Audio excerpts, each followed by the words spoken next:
What's up guys, it's Will back again, and today's review is Legend, which was first requested to me by Nolan Wright on my Interstellar review that I released back on the 13th of July. But anyway, Legend is a 2015 biographical crime drama film that was written and directed by Brian Helgeland and is based on John Pearson's 1972 novel entitled The Profession of Violence, The Rise and Fall of the Craig Twins. Well, Legend takes place in 1960s London and primarily follows the identical Craig twins, Ronald and Reginald Craig, both played by Tom Hardy, that while very different in temperament and personality, have similar interests. The two gangster brothers essentially become London's most notorious gangsters as they rise through the ranks of London's criminal underworld. Well, eventually the more stable brother, Reggie, falls in love with a woman by the name of Frances Shay, played by Emily Browning, and the unstable and unpredictable twin Ronnie naturally is thrust into more of a leadership role. The rest of the film is spent with the two Craig twins as you follow the rise and fall of their crime empire and how it changes the relationship of these two close but very different brothers, as well as the romantic relationship between Reggie and Frances that slowly deteriorates as the two grow further and further apart. Okay, so while I did enjoy this film for the most part, it wasn't quite as good as I hoped it would be because in my opinion there's a ton of missed opportunity here.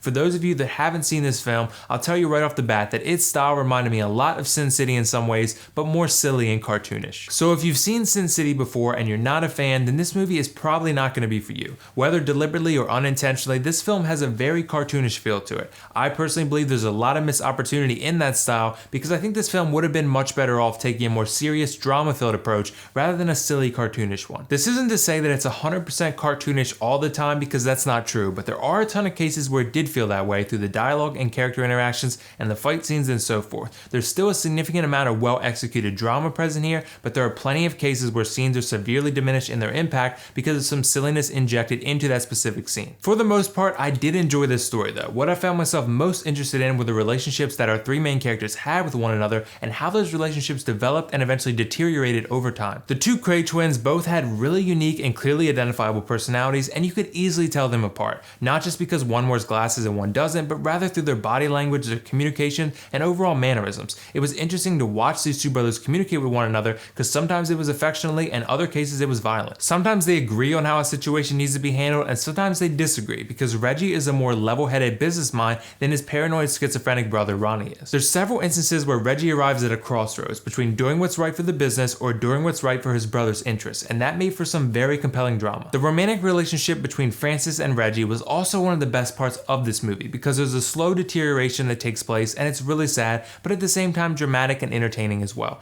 You want this to work out for them, but eventually you see that the two just have very different perspectives and approaches to life that clash, and ultimately make this relationship pretty dysfunctional. So the three main characters that I just mentioned are really the only three characters of any real significance in this film, and two of them are played by Tom Hardy, so there's really two actors that gave outstanding performances in this movie. Tom Hardy as both of the Craig twins was absolutely amazing. This might be his best acted role to date, and that's saying something because this man has acted some incredible roles. Each Craig twin felt like they had a very unique personality and identity, and there was very little, if any, crossover between them. Tom Hardy was compelling, he was interesting, his characters had layers to them, and without him, this movie would be nowhere near as good as it is. Emily Browning as Frances was also really great as well. The only other role I've personally ever seen her in was Baby Doll in Sucker Punch, and while she was good there, she's even better in Legend. Frances attempts to act as a moral compass for Reggie because she wants him to go straight and be free from all this underworld crime business because she genuinely loves him and cares for his well-being. Their relationship is something that she really values, and Emily Browning did a really good job of showing you that as the viewer, and when Reggie doesn't stop being a gangster, it visibly affects Frances and their relationship, and I love that about her character. Two other elements of this film that I really enjoyed were the cinematography and the music. Now there are some cases where both Craig twins are on screen, and since Tom Hardy plays both of them,